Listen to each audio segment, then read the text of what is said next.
والعاقبة للمتقين والصلاة والسلام على سيد المرسلين أما بعد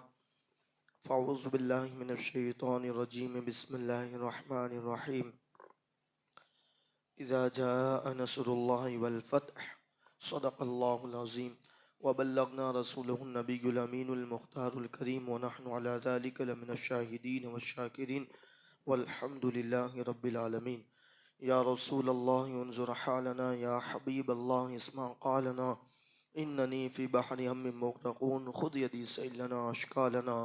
لی خمسۃ اطفی بها حر الوباء الحاتمہ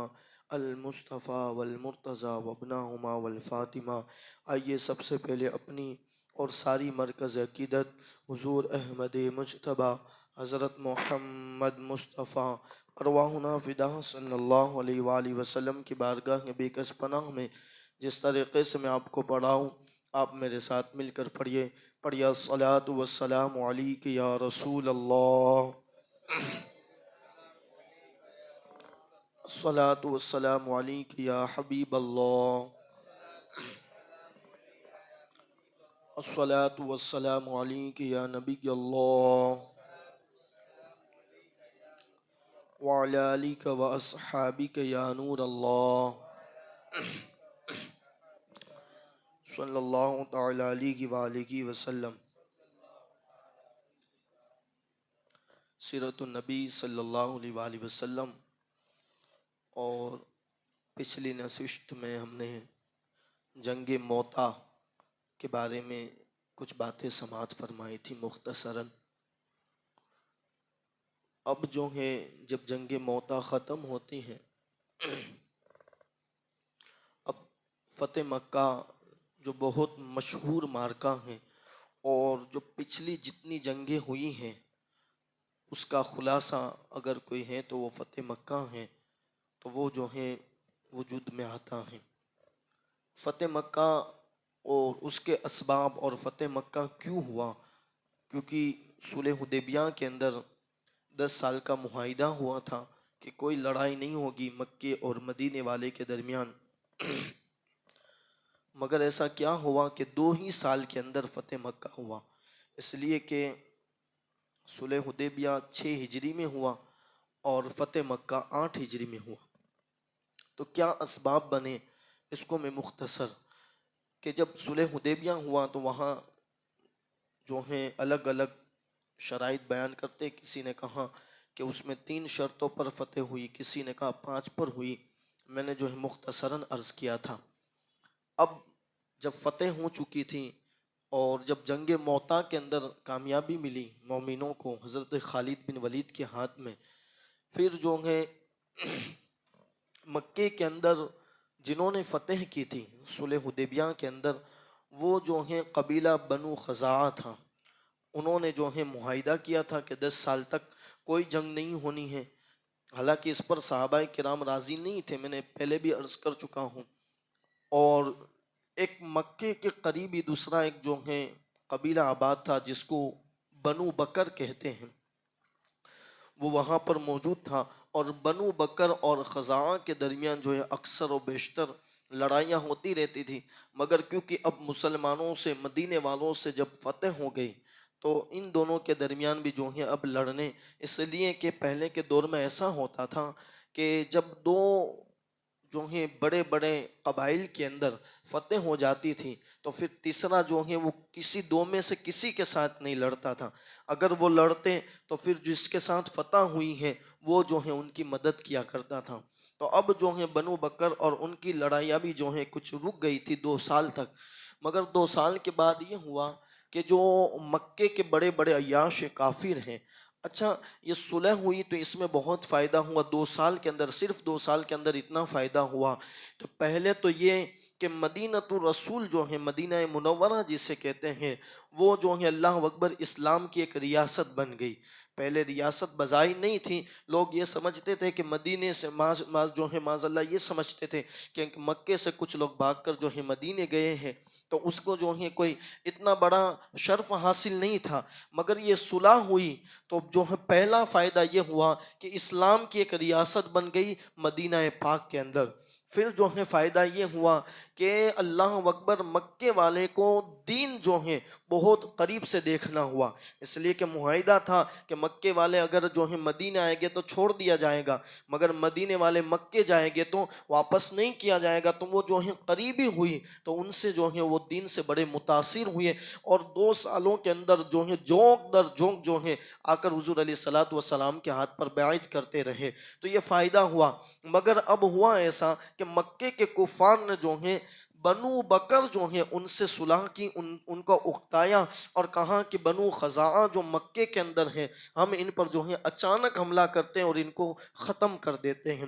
اللہ اکبر۔ تو اب رات کے حصے کے اندر جو ہیں بنو بکر اور جو مکے کے عیاش ہیں وہ اپنے منہ پر جو ہیں اللہ اکبر جو ہے کپڑا جو ہے ڈال کر آئے، اور پھر جو ہے بنو خزاعہ پر اچانک حملہ کیا۔ اب ظاہر سی بات ہے کہ رات کے اندر جو ہے پہلے تو یہ ہے کہ ان کو جو ہے آرام تھا کہ بنو بکر کی طرف سے حملہ نہیں ہوگا، اس لیے کہ صلح ہو چکی ہے۔ اچانک جو ہے حملہ ہوا تو وہ اتنی تاب نہیں لا سکے کہ ان کا مقابلہ کر سکے، تو پھر جو ہے وہ اللہ اکبر مکے کے صحن کے اندر جو ہے چلے گئے۔ اور اس دور میں بھی، بلکہ ہر دور کے اندر مکے کا بڑا احترام کیا جاتا تھا، اور جو بھی مکے کے صحن میں چلا جاتا تھا پھر ان کو امن دے دیا جاتا تھا، ان کو مارا نہیں جاتا تھا۔ تو انہوں نے سوچا کہ اب بچنے کا کوئی راستہ نہیں ہے، انہوں نے بغاوت کی ہے، تو اب یہ کیا جائے کہ ہم مکے کے جو ہیں صحن کے اندر داخل ہو جائے۔ جب داخل ہوئے تو جتنے عوامی تھے، یعنی اس جنگ کے اندر بنو بکر کے ساتھ ابو جہل، اکرمہ بن ابو جہل اور بڑے بڑے جو ہیں اللہ اکبر اس کے اندر جو ہیں داخل بڑے بڑے کفار جو ہیں اس بنو بکر کے ساتھ حملہ کرنے کے اندر تھے، اللہ اکبر۔ مگر انہوں نے جب جو ہے کعبے کی طرف پناہ لی تو سب نے تو تلواریں رکھ دی، مگر جو نوفل نامی جو بنو بکر کا سردار تھا اس نے جو ہے اپنی قوم کو جگاتے ہوئے کہا کہ ایک ہی بار موقع ملا ہے، اب موقع نہیں ملے گا تو جو ہے ابھی حملہ کر دو۔ تو اللہ اکبر انہوں نے وہاں بھی حملہ کر دیا، اور کم و بیش الگ الگ روایات ہیں 13 یا 25 کو جو ہیں انہوں نے جو ہے قتل کر دیا۔ اب جب قتل ہوئے اللہ کے حبیب صلی اللہ علیہ وآلہ وسلم اللہ اکبر مدینہ پاک کے اندر حضرت ام سلمہ یا حضرت میمونہ ان کے جو ہیں حجرے کے اندر میرے نبی جو ہیں رات کے آخری پہر کے اندر وضو فرما رہے ہیں۔ اللہ اکبر۔ اس سے پتہ چلا میرے نبی جو ہیں اکثر عبادت کیا کرتے تھے، بلکہ حضور پر تو 6 وقت کی نماز جو ہے فرض کی گئی تھی، تہجد کی بھی فرض تھی، ہم تو فجر بھی نہیں پڑھتے ہیں، اللہ اکبر۔ بہرحال تو جب وہاں وضو فرما رہے تھے، اور پھر ہمارا تو عقیدہ ہے دور و نزدیک کے سننے والے وہ کان لالی کرامت پہ لاکھوں سلام، ہم یہاں سے پکارے وہاں وہ سنے، مصطفیٰ کی سماعت پہ لاکھوں سلام، اللہ اکبر۔ تو جب وضو فرما رہے تھے تو حضور علیہ السلام نے کہا لبیک لبیک لبیک 3 مرتبہ کہا، اور پھر کہا کہ نصرک، تمہاری مدد کی جائے گی، تمہاری مدد کی جائے گی، تمہاری مدد کی جائے گی۔ حضرت ام سلمہ نے پوچھا یا رسول اللہ آپ رات میں اور یہاں پر کس سے بات کر رہے ہیں؟ تو اللہ کے حبیب نے کہا کہ بات ایسی ہے کہ مکے کے اندر اللہ اکبر بنو بکر نے جو ہے بنو خزاعہ پر جو ہے اللہ اکبر حملہ کر دیا ہے۔ اس سے پتہ چلا کم و بیش 450 کلومیٹر کا فاصلہ ہے، حضور علیہ السلام مدینے کے اندر وضو فرما رہے ہیں اور مکے کی خبر دے رہے ہیں، اللہ اکبر۔ تو میں ان سے جو ہے کہہ رہا ہوں کہ میں حاضر ہوں اور میں تمہاری مدد کے لیے ضرور آؤں گا، اللہ اکبر۔ ابھی جو ہے یہ واقعہ کیونکہ رات میں ہوا تھا کسی کو پتہ نہیں تھا، 3 یا 4 دن گزرے کہ جو ہے بنو خزاعہ کے لوگ آئے اللہ اکبر مدینہ رسول میں، اور پھر حضور علیہ الصلوۃ والسلام فجر کی نماز پڑھانے گئے تھے، آنے کے بعد عرض کرنے لگی یا رسول اللہ بنو بکر نے ہم پر حملہ کر دیا، یہ ہوا۔ اللہ کے حبیب نے کہا ٹھیک ہے اب تم جاؤ، ہم تمہاری مدد کریں گے اور ضرور مدد فرمائیں گے، اللہ اکبر۔ پھر حضور علیہ السلام کا اب انداز دیکھے، وہاں پر صلح نامہ پر سب چیز انہوں نے اپنے اختیار میں رکھی تھی، مگر اب ایک اور صلح نامہ تیار کیا گیا، ایک اور معاہدہ تیار کیا گیا۔ حضور علیہ السلام نے جو ہے اللہ اکبر تحریر لکھائی کہ لکھ دو مکے والوں کے نام پر کہ اللہ اکبر ان سے کہو کہ جن کو قتل کیا کیا ہے وہ ان کی دیعت دیں گے، یعنی جو ان کی جو رقم بنے گی، جو ہم کہیں گے ہم طے کریں گے، وہ ان کو دینا پڑے گا۔ پہلی تو یہ بات ہے، یہ ایک شرط ہے، اسی پر صلح قائم رہے گی۔ دوسری شرط یہ رہے گی کہ اللہ اکبر، مکے کے جتنے عیاش جو بنو بکر کے ساتھ تھے وہ اعلان کر دے کہ ہمارا بنو بکر کے ساتھ کوئی اللہ اکبر رابطہ نہیں ہے، تو صلح قائم رہے گی۔ اور تیسری بات رہے گی کہ اللہ اکبر یہ جو 10 سالہ جنگ کا جو فتح نامہ اللہ اکبر صلح نامہ ہے وہ اب ختم کر دیا گیا۔ یہ تین میں سے کوئی ایک ہی کو آپ کو چننا پڑے گا۔ اللہ اکبر، دیکھو 2 ہی سال کے اندر اللہ اکبر 10 سال کی جو صلح نامہ ہے، انہوں نے حضور علیہ السلام نے تو 2 سال اپنی طرف سے بہت امن قائم رکھا۔ کہیں مکے سے آتے تھے تو حضور پھر ان کو واپس مکے بھیج دیتے تھے، مگر جب ان کی طرف سے ٹوٹا، اور یہ اللہ کو منظور ہے۔ دیکھو ہر کام میں اللہ کی حکمت ہوتی ہے، بہت حکمت ہوتی ہے۔ اگر 10 سال صلح نامہ دیتا تو پھر حضور علیہ السلام تو ظاہری وصال فرما جاتے، اس لیے کہ 6 میں صلح ہوئی تو 6 سے 16 تک صلح نامہ ہوتا، اور حضور علیہ السلام تو 11 ہجری کے اندر دنیا سے تشریف لے گئے۔ مگر یہ اللہ کی حکمتیں ہیں کہ 8 ہجری کے اندر صلح نامہ ٹوٹا، اور پھر جب یہ قاصد لے کر گیا مکہ تو کفار کے سامنے جب یہ تینوں بات رکھی گئی تو اس میں سے ایک بدماش کھڑا ہوا اور کہا کہ جا کے محمد کو کہہ دو صلی اللہ علیہ وآلہ وسلم کہ ہم صلح نامہ کو ختم کرتے ہیں۔ اللہ اکبر، یہاں سے قاصد نکلا حضور علیہ السلام کے بارگاہ میں آنے کے لیے، صلح نامہ ختم کرنے کے لیے، مگر ہر قوم کے اندر کچھ نہ کچھ عقل مند ہوتے ہیں، تو انہوں نے ابو سفیان کو بھیجا اور کہا کہ تم جا کر کہو کہ صلح نامہ ہمیں ختم نہیں کرنا ہے، آپ جو کہیں گے ہم تیار ہیں، اس لیے کہ اگر صلح نامہ ختم ہو گیا تو یقیناً حضور علیہ السلام مکے کی اینٹ سے اینٹ بجا دیں گے اور ہمیں تباہ کر دیں گے، ہم تباہ ہو جائیں گے۔ اللہ اکبر، تو ابو سفیان نکلے، مدینے آئے۔ جب مدینے آئے تو حضور علیہ السلام نے ان سے کوئی بات نہیں کی، کوئی جواب نہیں دیا۔ جب حضور علیہ السلام کی بارگاہ سے مایوس ہوا تو اللہ اکبر سیدنا صدیق اکبر، کیونکہ بڑا تعلق تھا ان کا مکے کے اندر، صدیق اکبر اور سیدنا فاروق اعظم، ان کی بارگاہ میں آیا اور کہا کہ تم سفارش کر دو، تم سفارش کر دو گے تو میرا کام بنے گا۔ کہا کہ ہم کوئی تمہاری سفارش نہیں کہیں گے۔ کہا تم تو ہمارے پکے دوست تھے۔ کہا وہ اس وقت تھے جب ہم نے کلمہ نہیں پڑھا تھا، جب سے محمد کا کلمہ پڑھا ہے، اب جو حضور کے پیچھے چلتا ہے وہی ہمارا دوست ہے، اور جو حضور کا دشمن ہے وہ ہمارا بھی دشمن ہے۔ اللہ اکبر، انہوں نے کہا ہم کچھ سفارش نہیں کہیں گے۔ تو اب وہ تاؤ دے کر مجھوں کو گویا کہ وہ اب کہا کہ اب تم نہیں کرتے تو میرے پاس اور ایک بڑا رابطہ ہے۔ وہ اپنی بیٹی حضرت ام حبیبہ کے یہاں گیا، حضور علیہ السلام کے نکاح میں تھی حضرت ام حبیبہ، کہا کہ میری بیٹی ہے وہ تو ضرور سفارش کرے گی۔ جب اللہ اکبر وہ ان کے گھر میں داخل ہوا حضرت ام حبیبہ کے، تو کیا دیکھا کہ بیٹی بستر کو سمیٹ رہی ہے۔ اللہ اکبر، تو حضرت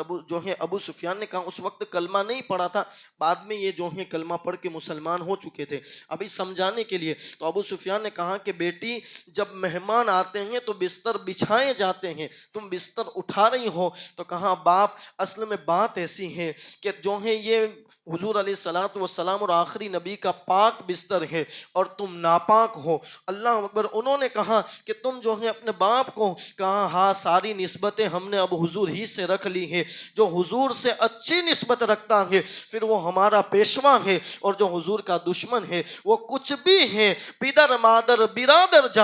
جان مال ان پر فدا کر دے۔ اللہ اکبر، سب کچھ ہم نے تو انہی پر فدا کر دیا ہے، اب تو میرا باپ ضرور ہے مگر تیری بات کچھ نہیں رکھی جائے گی، تو ناپاک ہے تو ناپاک ہی ہے۔ اللہ اکبر، پھر وہاں سے بھی مایوس ہوا۔ اب ایک بارگاہ بچتی تھی، وہ مولا کائنات کی بارگاہ، جہاں سے کبھی کوئی خالی ہی نہیں گیا۔ اللہ اکبر، جب وہاں گیا مولا کائنات کی بارگاہ میں، کہا کہ علی تم کچھ سفارش کر دو۔ کہا میں تو نہیں کروں گا۔ تو وہیں پر امام حسن پاک، کم و بیش آپ کی عمر 5 سال کی تھی، چھوٹے سے شہزادے بیٹھے تھے، انہوں نے کہا کہ شہزادے آپ سفارش کر دو گے تو یقیناً حضور علیہ السلام مان لے گے اور ہم سے فتح پر راضی ہو جائیں گے۔ اللہ اکبر، تو سیدہ فاطمہ زہرا نے کہا کہ بچوں کو اس میں دخل نہیں دینا چاہیے، اور پھر مولا کائنات نے کہا اگر تم میرے در پر آیا ہے، اب تجھے خالی نہیں، ایک تجھے تجویز دیتا ہوں، ہو سکتا ہے کہ کام کر جائے تو تیری قسمت ہے تو ایک کام کر، مسجد نبوی میں جا اور پھر حضور علیہ الصلوۃ والسلام بیٹھے ہوں اس مجمع کے اندر اعلان کر دے کہ ہم جو ہیں فتح کے لیے تجدید کرتے ہیں، ہم فتح کا اعلان کرتے ہیں۔ اللہ اکبر، اگر حضور علیہ السلام فتح کرنا چاہیں گے تو تو سے کلام کریں گے تو تیرا کام بن جائے گا، ورنہ پھر تو جو ہے مدینہ چھوڑ کر چلا جا۔ وہ جو ہے مسجد نبوی بھی آیا، اعلان بھی کیا حضور علیہ السلام نے، اور کسی نے کوئی جواب نہیں دیا، اس لیے کہ اب تو حضور چاہتے تھے کہ وہ جو مکہ اللہ اکبر باپ داداؤں کا ہے جن کو بت پرست بنا دیا ہے، مگر اب اس کو جو ہے صاف و ستھرا کر کے ایک اللہ کے اللہ اکبر عبادت کا گھر بنا دیا جائے۔ اللہ اکبر، اس لیے کہ علم غیب جانتے تھے۔ اب حضور علیہ السلام نے اعلان کر دیا کہ جنگ کی تیاری کرو، ہم جنگ کرنے جائیں گے، مگر یہ جنگ کی تیاری کا اعلان تو کیا مگر حضور علیہ السلام نے کسی کو نہیں بتایا کہ ہم کہاں جنگ کرنے جائیں گے۔ اللہ اکبر، حتیٰ کہ حضرت ابو بکر صدیق کو بھی نہیں بتایا۔ یہ تو بہت بڑی بات ہے، جو ہے حضور علیہ السلام کی چہیتی بیوی سیدہ عائشہ صدیقہ کو بھی نہیں بتایا۔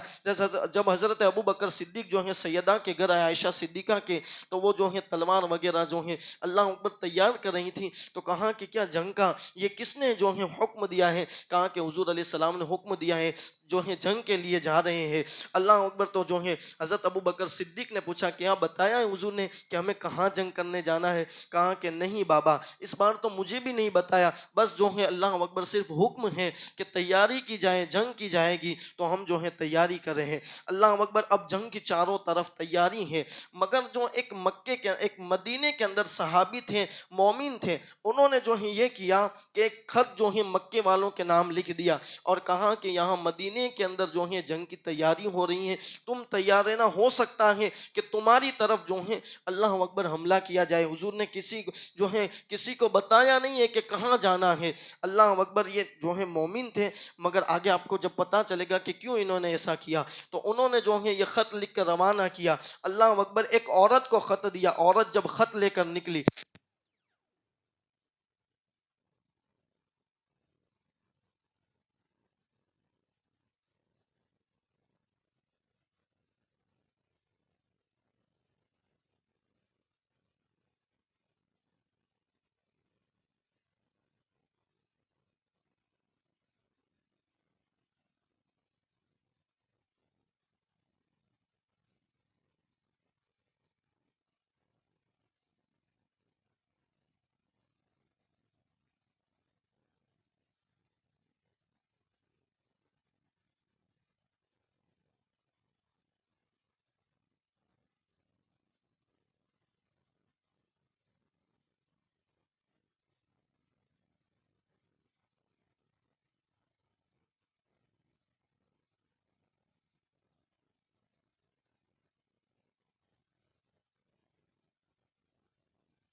ہم سب کو سیرت النبی پڑھنے اور حضور علیہ الصلوۃ والسلام سے سچا عشق عطا فرمائے. دوران بیان اگر غلطی رہ گئی ہو اللہ اپنے حبیب صلی اللہ علیہ وآلہ وسلم کے صدقے معاف عطا فرمائے. استغفر اللہ ربی من کل ذنب واتوب الیک. لا الہ الا اللہ محمد رسول اللہ صلی اللہ علیہ وآلہ وسلم. کھڑے ہو